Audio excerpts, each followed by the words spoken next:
কক্সবাজারের লাবণী পয়েন্টে আছেন সহকর্মী সুজাউদ্দিন রুবেল। বৃষ্টির খবর জানতে যাব তার কাছে। রুবেল, তীব্র দাবদাহ, এই দাবদাহের মাঝে কিন্তু আজকে স্বস্তির বৃষ্টি, সেই স্বস্তির বৃষ্টি দুদফা হয়েছে। একটা সকাল 9টা থেকে 9:30 পর্যন্ত প্রায় 15 থেকে 20 মিনিট, আবার বেলা 12টার পর আবার স্বস্তির বৃষ্টি সামান্য করে। সেই বলা হচ্ছে কক্সবাজার আবহাওয়া অফিস থেকে এই পর্যন্ত সকাল 9টা থেকে বেলা 12টা পর্যন্ত মাত্র 11 মিলিমিটার বৃষ্টিপাত রেকর্ড হয়েছে। তবে আমরা দেখতে পাচ্ছি বাতাসের গতিবেগ কিন্তু বেশি রয়েছে। আমরা এখন কক্সবাজার সৈকতে রয়েছি। সৈকতে যে দৃশ্যটি লক্ষ্য করছি, আসলে সাগরে যে উত্তাল, সেই উত্তাল ঢেউর উত্তাপ কিন্তু বেড়েছে এবং এই উত্তাপ ঢেউয়ের মাঝেই কিন্তু আমরা দেখতে পাচ্ছি যারা দেশের দূর দূরান্ত থেকে পর্যটকরা ছুটে এসেছেন, তারা সাগরের যে নোনা জল, সেই নোনা জলে গোসল করছে। তারা আমরা লক্ষ্য করছি তারা দাপাদাপি করছে, বিশাল বিশাল ঢেউ আসছে পড়ছে। সেই ঢেউয়ের মাঝেও কিন্তু তারা কোনো নিষেধাজ্ঞা মানছেন না। আমরা লক্ষ্য করেছি এখানে লাইফগার্ড কর্মী রয়েছে, তারা লাইফগার্ড কর্মীরা তাদেরকে সচেতন করার চেষ্টা করছে, তাদেরকে মাইকিং করছে, তাদেরকে বাঁশি দিয়ে সতর্ক করে যাতে নিরাপদ দূরত্বে তারা হাঁটু পরিমাণ পানিতে এসে গোসল করার জন্য বলছে। কিন্তু সেই নিষেধাজ্ঞা মানছে না, অনেকে মানছে, তবে বেশিরভাগ লোকেই কিন্তু মানছে না। তবে আমরা লক্ষ্য করছি এখানে যে বাতাসের গতিবেগ সেটি অনেক বেশি। আবহাওয়া অফিসের সঙ্গে কথা বলেছিলাম, তারা যে বিষয়টি বলছে, তীব্র দাবদাহের পর বৃষ্টি হয়েছে। এই বৃষ্টি আজ এবং রাতেও বৃষ্টিপাত হতে পারে এবং এভাবে আগামী 7 মে পর্যন্ত কক্সবাজারে এটি বৃষ্টিপাত হওয়ার সম্ভাবনা রয়েছে। বৃষ্টি তবে ভারী বৃষ্টিপাত নয়, হালকা বৃষ্টি এবং গুড়ি গুড়ি বৃষ্টি হওয়ার সম্ভাবনা রয়েছে। তবে এরই মধ্যে আজকে বজ্রপাতে 2 জন কৃষক লবণ চাষির মৃত্যু হয়েছে, যেটি পেকুয়ায় ভোর 4টার দিকে বজ্রপাতে তাদের মৃত্যু হয় এবং তাদেরকে প্রাথমিক যে কাফনের যে কার্যক্রম, এরই মধ্যে সেটি উপজেলা প্রশাসন করছে এবং তাদের পরিবারকে সহযোগিতা দেওয়ারও কথা বলছে। আবহাওয়া অফিসের পক্ষ থেকে যেটি বলা হয়েছে, যেহেতু এখন একটু আবহাওয়া পরিস্থিতি একটু বৈরী হবে, সেই ক্ষেত্রে যখন আকাশ মেঘলা হয়ে যাবে, যখন বিদ্যুৎ চমকাবে তখন যাতে যারা মাঠে রয়েছে, যারা দিনমজুর রয়েছে, তারা যাতে বজ্রপাতের সময় নিরাপদ দূরত্বে বা নিরাপদ স্থানে সরে গিয়ে তাদের আশ্রয় নেওয়ার জন্য আবহাওয়া অফিসের থেকে বলা হয়েছে। তবে এই পর্যন্ত বজ্রপাত 2 জনের মৃত্যু হয়েছে এবং 2বার বৃষ্টিপাত হয়েছে। তো যার কারণে একটু স্বস্তির মধ্যে রয়েছে কক্সবাজারবাসী। তো এই ছিল আমার কাছে কক্সবাজারের সবশেষ। আমরা এখন চলে যাচ্ছি চট্টগ্রামে আমাদের সহকর্মী পাত্রপ্রতিম বিশ্বাসের কাছে। এই মুহূর্তে আপনারা দেখতে পাচ্ছেন প্রচন্ড বাতাস হচ্ছে বন্দরনগরী চট্টগ্রামে, আবারও আকাশ মেঘলা করে আসছে। তবে স্বস্তির বিষয় হচ্ছে তীব্র টানা দাবদাহের পর আজকে কিন্তু ভোর রাত থেকে এবং ভোর থেকে আমরা দেখেছি সকালে থেমে থেমে চট্টগ্রামে বৃষ্টি হয়েছে, কখনো গুড়ি গুড়ি বৃষ্টি, আবার কখনো আমরা দেখেছি মুষলধারে বৃষ্টি হচ্ছে। এবং আপনারা এই মুহূর্তে দেখতে পাচ্ছেন কিছুক্ষণ আগে থেকে আবার আকাশ কালো হয়ে আসছে, মেঘলা হয়ে আসছে। তবে যেটি স্বস্তির বিষয় সেটি হচ্ছে প্রচণ্ড বাতাস হচ্ছে। গত কয়েকদিন বা কিছুদিন ধরে টানা যে তীব্র দাবদাহ, তার থেকে অন্তত সাধারণ মানুষজন আজকে কিছুটা স্বস্তির মধ্যে রয়েছে।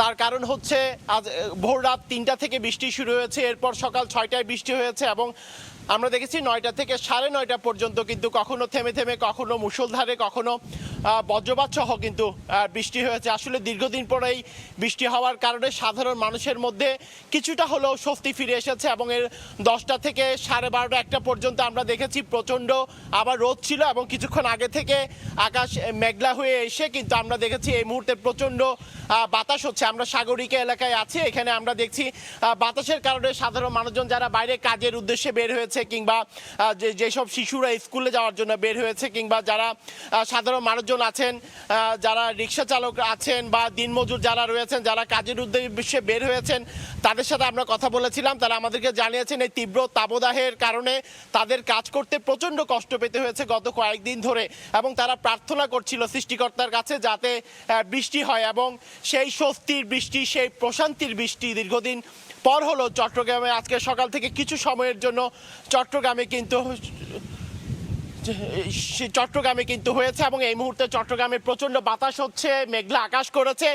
সেক্ষেত্রে সাধারণ মানুষজন কিন্তু আসলে আশা প্রকাশ করছেন আবার যদি বৃষ্টি আসে সেক্ষেত্রে তাদের আরও স্বস্তি ফিরে আসবে। তো এই ছিল আমার কাছে এখনো পর্যন্ত চট্টগ্রামের সাগরিকা এলাকা থেকে এখানকার সর্বশেষ খবর। আমরা যাচ্ছি রাঙামাটিতে, সেখানে আছেন আমাদের আরেক সহকর্মী হেফাজত সবুজ।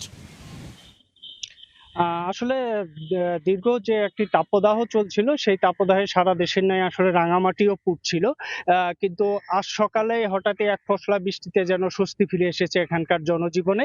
এখানে আমরা সকাল 9টা থেকে 9টা 10 মিনিট পর্যন্ত আসলে বৃষ্টিপাত হয়েছে।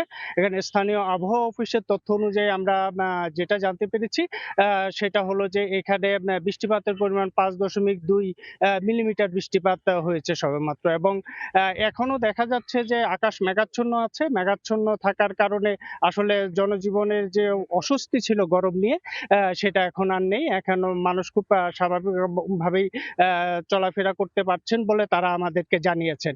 কিন্তু এখানে একটা বিষয় জানিয়ে রাখি যে এই বছরের মৌসুমের প্রথম বৃষ্টিতেই আসলে এখানে কিছু মর্মান্তিক ঘটনাও ঘটেছে। সেটা হলো যে বাগাইছড়িতে বজ্রপাতে 2 জন নিহত হয়েছে। এদের মধ্যে হলো যে বাগাইছড়ির মুসলিম ব্লক এলাকায় নিহত হয়েছেন একজন। তিনি আসলে আমরা যতটুকু জানতে পেরেছি যে বাগাইছড়ি মুসলিম পাড়া এলাকায় বাহারজান নামে এক নারী নিহত হয়েছেন।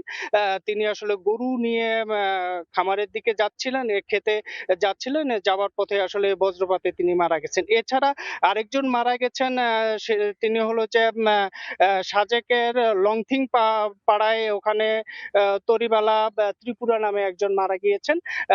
তিনি আসলে কি করেছিলেন, যেহেতু দুর্গমতার কারণে আমরা সেখানে গিয়ে সেই তথ্যটা আসলে এখনো নিতে পারিনি।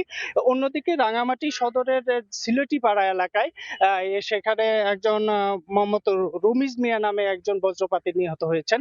এই বাগাইছড়ির ঘটনাগুলো আমাদেরকে নিশ্চিত করেছেন বাগাইছড়ি উপজেলার নির্বাহী অফিসার শিরিন আক্তার, এবং রাঙামাটি সদরের যে আবাসিক চিকিৎসক ডাক্তার শওকত আকবর আমাদেরকে নিশ্চিত করেছেন যে একজনকে বজ্রপাতের একজন ব্যক্তিকে আহত অবস্থায় রাঙামাটি সদর হাসপাতালে নিয়ে আসা হয়েছিল, এবং সেখানে আনার পরে তার মৃত্যু হয়েছে। এবং এইসব কারণে আসলে ডাক্তাররা উনি আমাদেরকে যেটা বলেছেন সেটা হলো যে আসলে যখন বজ্রপাত হবে সেক্ষেত্রে যাতে সকলে খুব সচেতন থাকে। এখানে আরেকটি বিষয় আমি বলে রাখছি, সেটা হলো যে এই যে থেমে থেমে এখানে যে বৃষ্টি হচ্ছে, যখন বৃষ্টি থাকছে না তখন কিন্তু মোটামুটি আবহাওয়া স্বাভাবিক থাকলেও কোনো ধরনের বজ্রপাত দেখা যায় না।